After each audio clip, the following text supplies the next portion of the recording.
Welcome to the Meat and Potatoes podcast. We're here with Trent Christensen, who is the president and CEO of venturecapital.org. How are you? Good. Appreciate you having me, Garrett. Thank you. Yes, sir. Thank you. This is a venerated and kind of an old group and program here. So let's get a little bit of the history of it. Yeah. And then kind of the current and then the future. Absolutely. Yeah, venturecapital.org. The actual legit legal name is the Wayne Brown Institute, and that's because it was started back in 1983 by a professor up at the University of Utah named Wayne Brown. And back in the day, they saw sort of a hole in the ecosystem. You know, you'd have all these companies, and they'd get right to the point where they're ready to scale, and you'd see a big drop-off. And he studied it, did all the research about it, and found that, as we all know, one of the things that you need to scale is funding. But the second thing, and I think what was most interesting, is he found you need mentoring, right? That's second, and it's actually really close to the financing. So they built this system, and it became a program, and it's existed, again, since '83. We're coming on 40 years now, where we bring in CEOs, founders of companies that are at the point where they're ready to scale. We give them mentoring. We give them a team of about 8 mentors, professionals throughout the community, right? Lawyers, business people, bankers, investors, other entrepreneurs. We build a team of mentors around them. We mentor them about 2 months, get them ready to pitch, and then we actually introduce them to investors. We give them opportunities to pitch for practice, and then pitch live for actual investment. So we had the Gardner Institute at the U run a study for us back kind of 2014, 2016, and then renew it after that.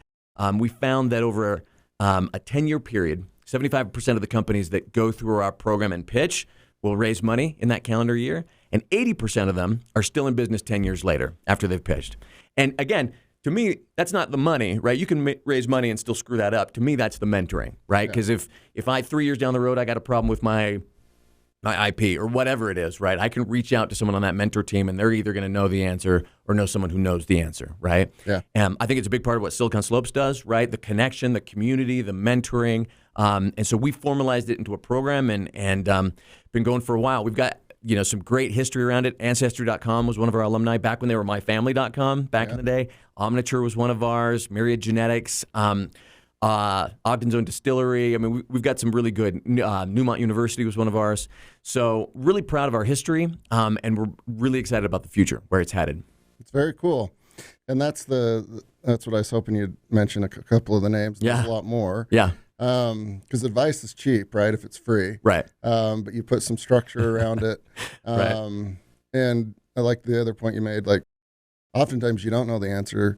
Like, I don't know, that cap table looks awful. Right. But I know somebody that does. Right. Can figure it out for me. Or like, am I loanable? I don't even know. Are banks going to loan to me? I know somebody, he can help me with that, or at least help me get my books straight, or whatever it is, right? Yeah. And I'm glad you mentioned free. I should mention venturecapital.org. We like to call ourselves the first accelerator. We are certainly the first nonprofit accelerator, and it's free to entrepreneurs. We don't charge fees. We don't take an equity stake. It's funded through foundations, through sponsors. But because that's such a critical piece, a point in time in that entrepreneur's life cycle, right?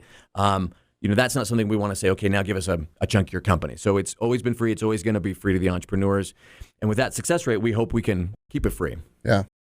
And I know you guys do like detailed and granular programming, but the basics of it are practice, your pitch. Yeah. You might have the greatest idea in company, and it's actually like good, and then you screw up the pitch. Right. Bad deal. Right. Or you could have it still rough around the edges, but if you're good with the pitch, you get you're still in the fight. Right. We've had experiences where people come in, and all entrepreneurs are passionate about their business, and they know how to talk about the actual product or whatever it is that they're selling. But they don't always know how to tell it to you in a way that you get, oh, that's how I'm going to 10x my money, right? That's where we get you to, where you can say it to an investor in a way that an investor, their eyes light up and they know that they can invest with you and it's going to be a good return. So, part of it is when we do this mentoring, you come in as a CEO, you give your pitch, it's 10 minutes roughly, and then our mentors just go around and they each give you feedback, kind of beat you up a little bit. You come back the next week, you pitch it again. So you're getting 8, 9, 10 weeks of pitching, feedback, you're refining it. But to your point, we've also had experiences where someone will pitch to an investor and the investor will say, that was an awesome pitch. Yeah, it's not my wheelhouse, but you know what? It was such a good pitch. I'm going to introduce you to this person, this person, this person, this person, right? Yeah. At the same time, to your point, you can really poison the well, right? You mess that up and people will say, don't listen to that guy. His pitch is terrible, right? So, we help people get past that sort of that hurdle to the point where people are like, yeah, this is a good pitch. Everybody needs to hear it. Yeah. Because entrepreneurs, whether they're first time, second time, third, they're digesting a lot of information. Yeah. They've got their business. They've got all the components of it. They've got competitors. They've got, and then the nuances are in like, this is the pitch for your grandma. This is the pitch for like a bloodthirsty capitalist. Right. This is the pitch for a banker. Yeah.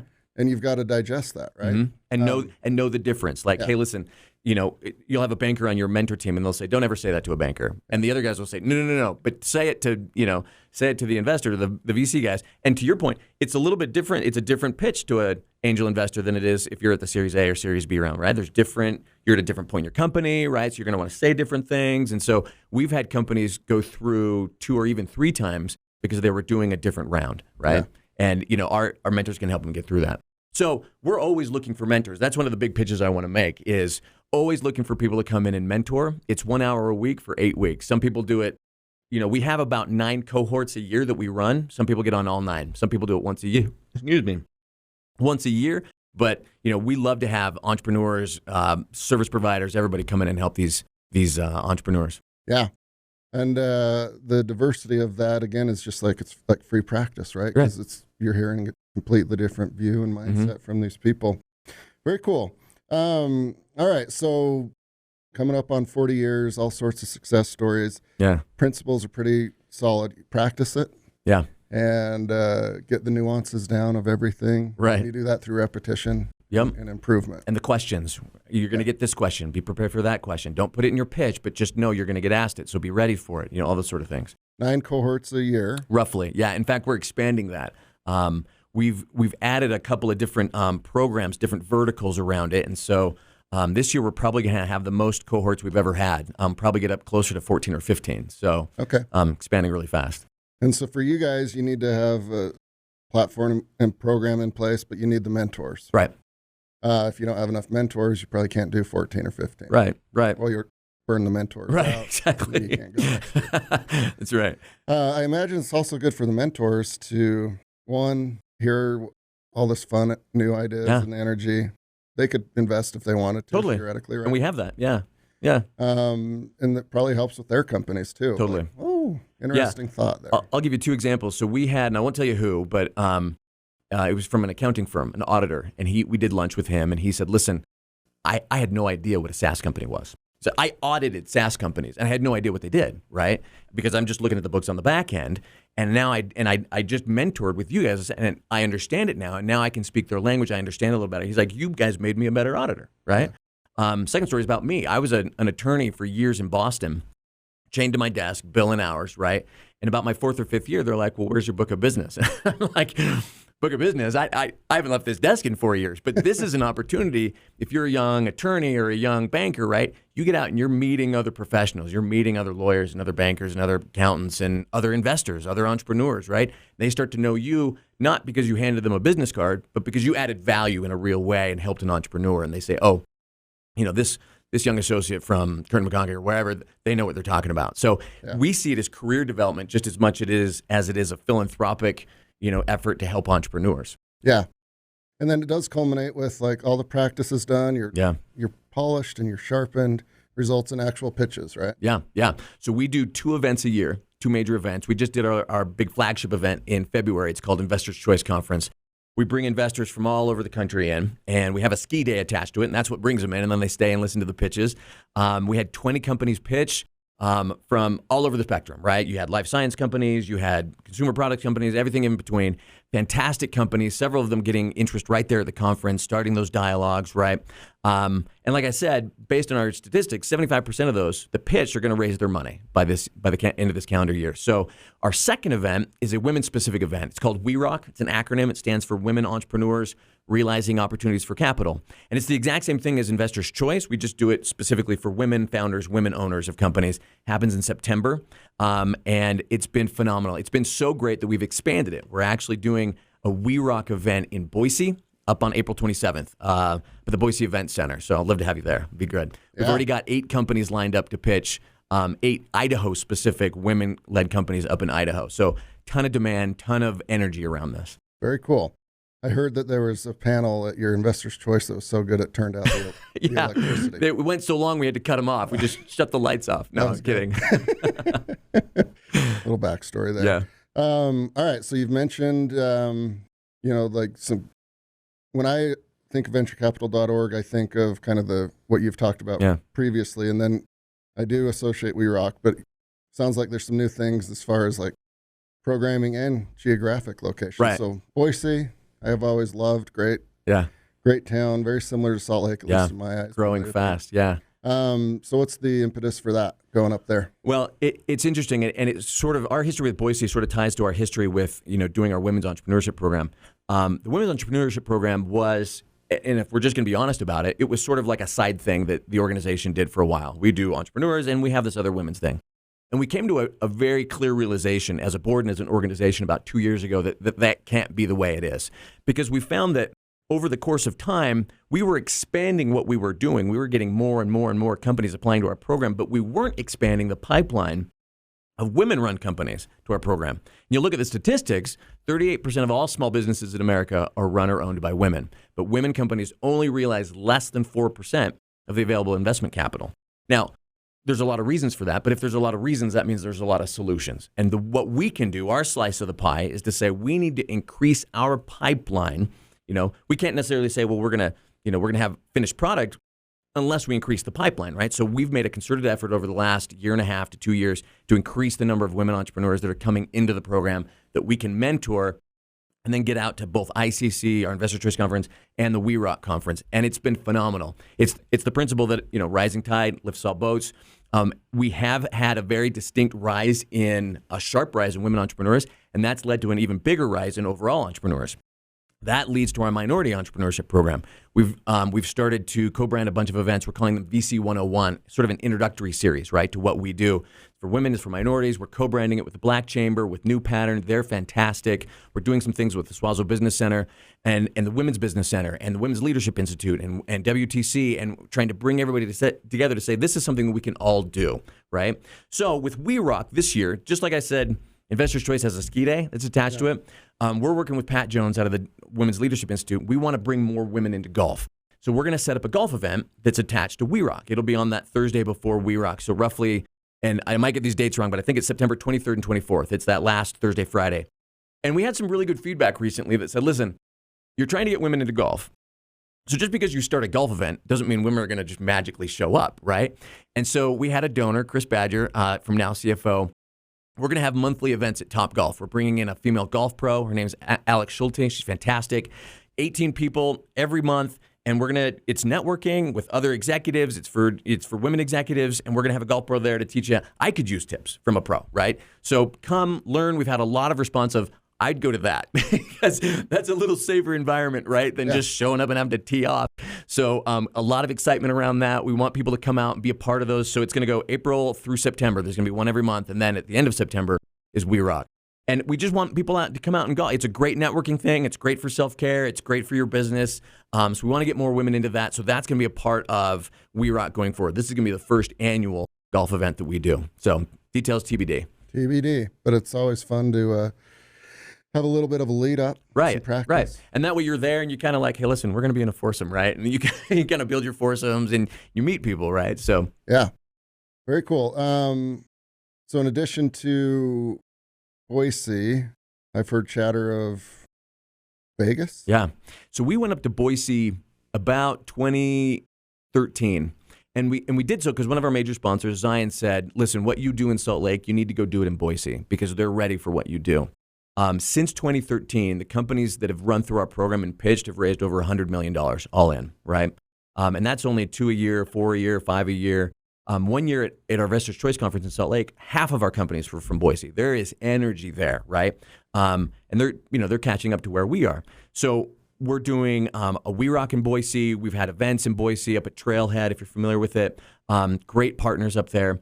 And a lot of energy there. We're partnering with Boise State University on some grants to the federal government and some other things. I mean, really great partners up there. But there's other places in the region where we know we can partner. And it goes back, again, to the women's program. We made a commitment as a board that in the next 3 to 5 to 10 years, venturecapital.org and our We Rock program will be the premier women's entrepreneurship event in the state, in the region, and nationally. And so part of that movement to help that is we got to go regional. So we're looking at Las Vegas as the next expansion city for us.